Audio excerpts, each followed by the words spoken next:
पूरी हवेली में एकदम खामोशी थी। रात के 1 बज चुके थे, मगर यूं लगता था जैसे यहाँ मौजूद मकीन सोने को तैयार ही नहीं। नवाबजादा वजदान लशारी ने बेजारी से अपने दाएं बाएं देखा। उसके दोस्त बुरहान की शादी न होती तो वो कभी इस किस्म की महफिल में शिरकत न करता, मगर वो मजबूर था। उसकी खुशी की खातिर अपनी हवेली से मीलों दूर वाक़या उसके गांव में मेहमान के तौर पर आज मौजूद था। निकाह तो हो चुका था, मगर उस वक्त खास महफिल चल रही थी और इस खास महफिल के सरकर्दा चौधरी दिलावर साहिब सामने ही बैठे थे। वजदान लशारी ने नापसंदीदा निगाह उनके ऊपर डाली। हाथ में ममनुआ मशरूब का गिलास पकड़े वो राल टपकाते निगाहों से दरमियान में बने हुए स्टेज को घूर रहे थे, जहाँ थोड़ी ही देर के बाद रक्स करने के लिए इलाके की लड़की के साथ आने वाली वजदान लशारी का दिल बुरा होने लगा। वो से बचा कर रखा। प्लीज मुझे दे, हंसी खुशी उसके साथ चले जाना चाहिए कि चंद रातों के बदले में ढलक कर नीचे गिर चुका था। उसकी आंखों का काजल फैला हुआ था। उसे एक लम्हे में वो वजदान लशारी के दिल में उतरती चली गई। वजदान की नजर जैसे पलटना ही भूल गई थी। इस बेटी को मेरे साथ भेज दो, तुम्हें रकम ही चाहिए। उसकी आंखें भी यकीनी से वाली महफिलों में ऐसे उस वक्त वो धीरे धीरे लड़ रही थी। काफी देर बाद शायद वो रोते रोते थक गई कि उसकी सिसकियां बंद हो गई थी। वजदान लशारी सोच रहा था कि वो उसे कहाँ लेकर जाए। हवेली के माहौल से वो वाकिफ था कि उसका बाप नवाब सिकंदर मीर अपनी सख्त की फितरत की वजह से हर जगह मशहूर था। अचानक उसके दिल में एक होक सी उठी। आज अम्मा जान जिंदा होती तो शायद उसके इस फैसले पर उसका साथ देती। वो भी तो उसे की तरह इतनी ही नरम दिल और किसी पर जुल्म होता ना देख सकने वाली थी। माँ का ख्याल आते ही उसके जहन में अपनी सौतेली माँ समीना बेगम की शबिया लहर आई। उसका हल्क तक कड़वा हो गया। उसने उसी लम्हे में फैसला कर लिया कि वो मोमल को वापस अपनी हवेली नहीं लेकर जाएगा, बल्कि उसे उसका बंदोबस्त कहीं और करना था। आखिरकार उसने अपनी गाड़ी का रुख शहर से दूर खामोशी में बने अपने फार्म हाउस की तरफ मोड़ लिया। वहां मौजूद उसके वफादार मुलाजमीन पर उसे पूरा भरोसा था। वहां मोमल के ऊपर एक आंच भी नहीं आ सकती थी। गाड़ी फार्म हाउस के सामने रुकी तो मोमल ने चौंक कर आंखें खोल दी। उसने खौफजदा नजरों से अपने साथ बैठे हुए नवाब वजदान लशारी को देखा, जो गाड़ी का दरवाजा खोलते हुए नीचे उतर रहा था। मोमल भी अपनी तरफ का दरवाजा खोलकर नीचे उतर आई। फार्म हाउस पर सन्नाटा छाया हुआ था। कुछ बत्तियां रोशन जरूर थी। मोमल की रूह तक लर्ज गई। नामालूम यहाँ उसके साथ क्या होने वाला था। दरवाजे तक पहुंचते ही एक तरफ से एक बूढ़ा सा मुलाजिम दौड़ता हुआ आया। उसने आते ही वजदान को सलाम किया। अस्सलाम वालेकुम छोटे नवाब साहब। उसके लहजे में एहतराम था। हमारे लिए अंदर मौजूद कमरे तैयार करवा दें। चाचा शरफू ये मेरी मेहमान है, वो थकी हुई हैं। आपने और सब मुलाजमीन ने इनका बहुत ख्याल रखना है। अच्छा अच्छा, चाचा शरफू ने सर हिला दिया। थोड़ी देर के बाद मोमल को अंदर मौजूद एक शानदार कमरे में पहुंचा दिया गया। वो परेशान निगाहों से चारों जानिब का जायजा ले रही थी। फार्म हाउस की आराइश कमाल की थी, मगर वहां उसे अपने सिवा कोई और औरत दिखाई नहीं दे रही थी। उसका दिल सहमा जा रहा था। तभी दरवाजा खोलकर वजदान दाखिल हुआ। वो ढलक सी गई। बेख्तियार ही उसने अपने दुपट्टे को अपने गिर्द कसकर लपेट लिया। तुम्हें मुझसे घबराने की जरूरत नहीं।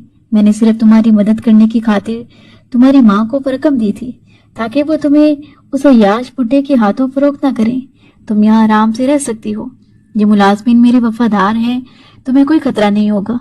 वो दोस्ताना अंदाज में कहते हुए सामने रखे सोफे पर बैठ गया था। मोमल बेयकीन नजरों से उसकी जानिब देखने लगी, मगर अब वो थोड़ा सा मुतमईन हो गई थी। मैंने सुना था तुम अपनी माँ से कह रही थी कि तुम पढ़ना चाहती हो। वजदान के सवाल पर मोमल ने सर हिला दिया था। वजदान मुस्कुरा दिया।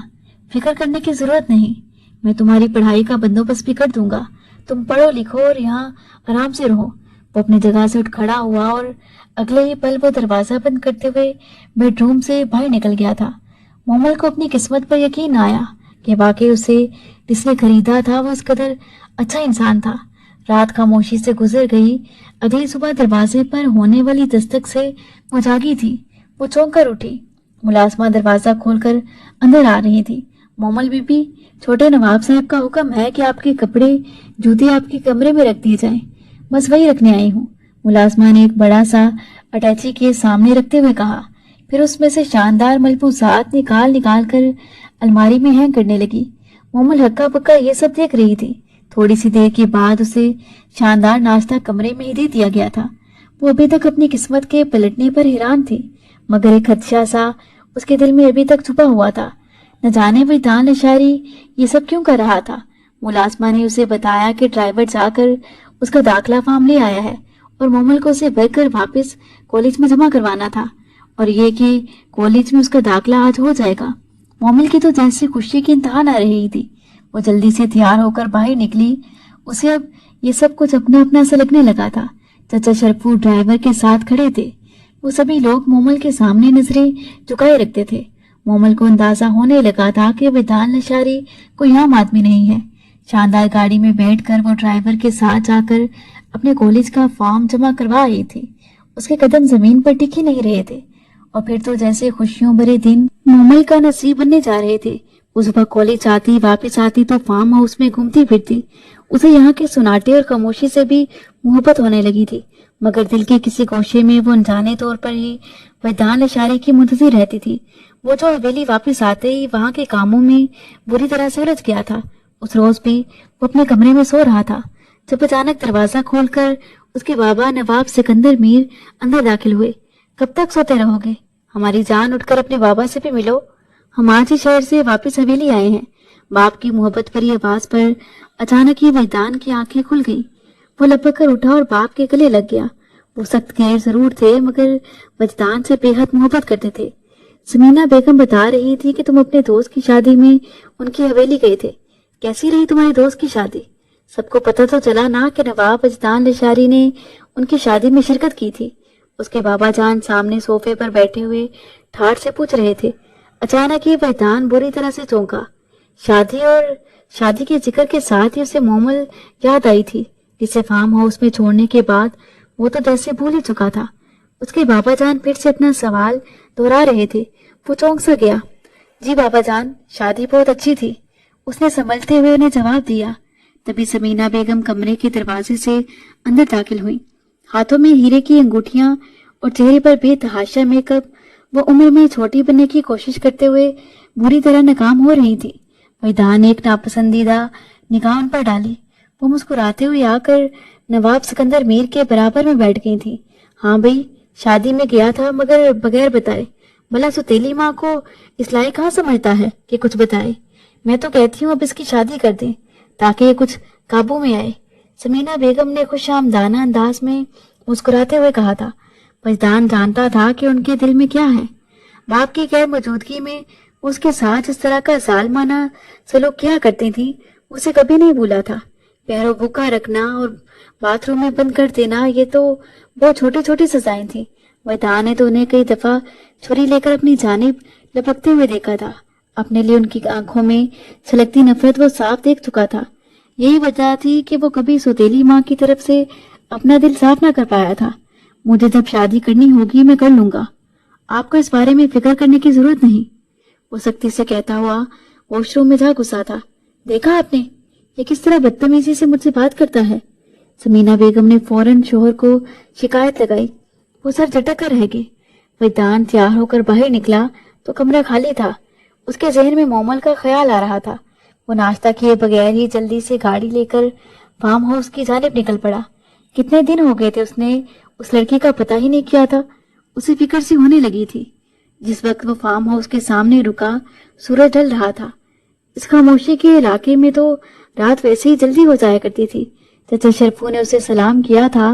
वो सीधा मोमल के बेडरूम तक चला आया। उसने दस्तक दी। अंदर मोमल शायद ये समझी कि कोई मुलाजमा है। उसने लपक कर दरवाजा खोल दिया। सामने खड़े वैदान लशारी को देखकर वो एकदम ठठक सी गई। वो उस रोज वाली डरी सहमी लड़की तो आज बिल्कुल मुख्तलिफ लग रही थी। लंबे स्याह बाल जिनके आखिर में कर्ल्स पड़ते थे उस वक्त खुले थे और उसके शानों पर बिखरे हुए थे। दुपट्टा नदारत था और बड़ी बड़ी आंखों में वैदान को देखकर हैरानी से उधर आई थी। वो अचानक पलटी और उसने बेड पर पड़ा हुआ दुपट्टा उठाकर अपने गिर्द लपेट लिया। वो मैं समझी मुलाजमा है, उसने डकते हुए कहा। वैदान खुले दरवाजे से अंदर दाखिल हो गया था। पता नहीं क्यों आज अपनी नजरें वो उससे हटा ही नहीं पा रहा था। उसके दाएं गाल पर पड़ने वाला डिम्पल बात बात पर वाज़ेह हो जाता था। वो उसे पढ़ाई और फार्म हाउस के मुतालिक सवालात पूछने लगा। मोमल हर बात का जवाब देती रही। आज उसे वैदान लशारी से खौफ महसूस नहीं हो रहा था। बल्कि उसे उसकी यहाँ मौजूदगी बहुत अच्छी लग रही थी। दूसरी तरफ वजदान का दिल तो उसके काबू से बाहर हुआ जा रहा था। कमरे में एक लम्हे के लिए सुकून छाया तो अचानक जोरदार आवाज से बादल गरजने लगे। वो घबरा कर उठ खड़ी हुई। उसकी नजरों में खौफ उमड़ आया था। वजदान ने खिड़की से बाहर झांका। वही गरज चमक के साथ बारिश शुरू हो चुकी थी। फार्म हाउस का सारा माहौल तारीकी में बदल चुका था। मोमल के कमरे में भी अचानक अंधेरा सा छा गया। उसकी हलक से एक कुटी कुटी सी चीख बुलंद हुई। बिजली मुनक़ता हो चुकी थी। घबराओ मत, शायद फार्म हाउस का बिजली का निजाम खराब हो गया है। वजदान ने उसे तसल्ली दी, मगर वो अंधेरे से हमेशा से डरा करती थी। उस वक्त भी वो बेख्तियार 2 कदम आगे बढ़कर वजदान के नजदीक हुई थी। वजदान का दिल भी जैसे उसके सीने में रुकने सा लगा। बहुत तेज बारिश हो रही है। मोमल के मुंह से ससराती हुई सी आवाज निकली। वजदान मुस्कुरा दिया कि लड़कियां बारिश से इतना डरती क्यों हैं। बाहर वाकई लम्हा ब लम्हा कड़कती बिजली माहौल को खौफनाक सा बना रही थी। खिड़की से नजर आते दरख्तों के झूलते साए बिजली की चमक से वाज़ेह होते तो यूं लगता न जाने खिड़की के बाहर कौन खड़ा है।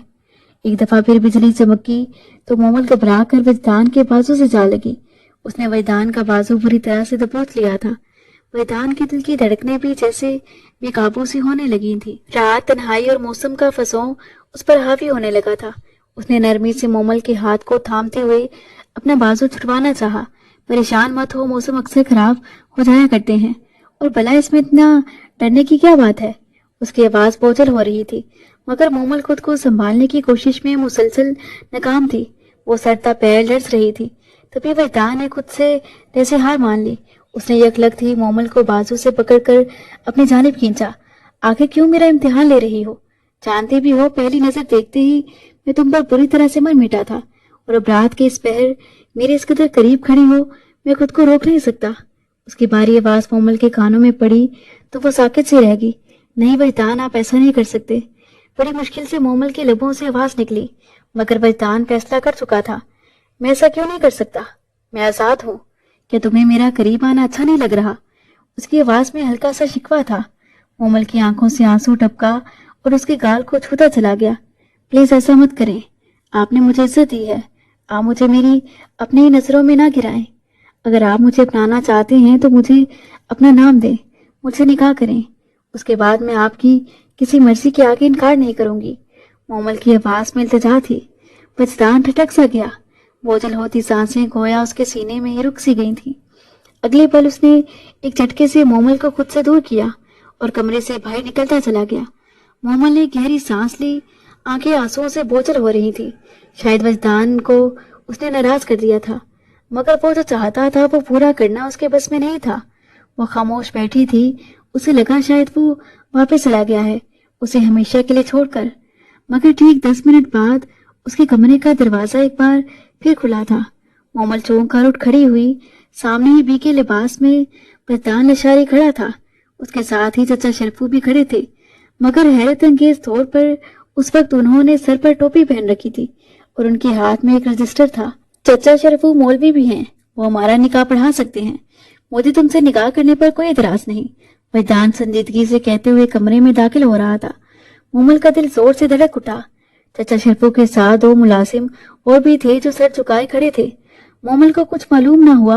वजदान ने आगे बढ़कर उसके सर पर दुपट्टा दे दिया। चचा शरफू उसका और वजदान का निकाह पढ़ा रहे थे। कपकपाते लबों से मोमल ने कबूल है कहा और नवाब वजदान लशारी के साथ निकाह के बंधन में बंध गई।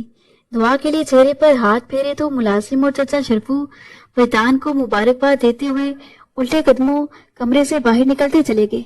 मोमल का दिल इतनी शिद्दत से धड़क रहा था कि उसे अपने कानों में उसकी आवाज सुनाई दे रही थी। उसकी हथेलियां पसीने से भीगने लगी। दरवाजा बंद करते हुए वजदान उसकी जाने पड़ा था। अब मैंने तुम्हारी दरख्वास्त पूरी कर दी और अब तुम्हारी बारी है, ये कहते हैं वो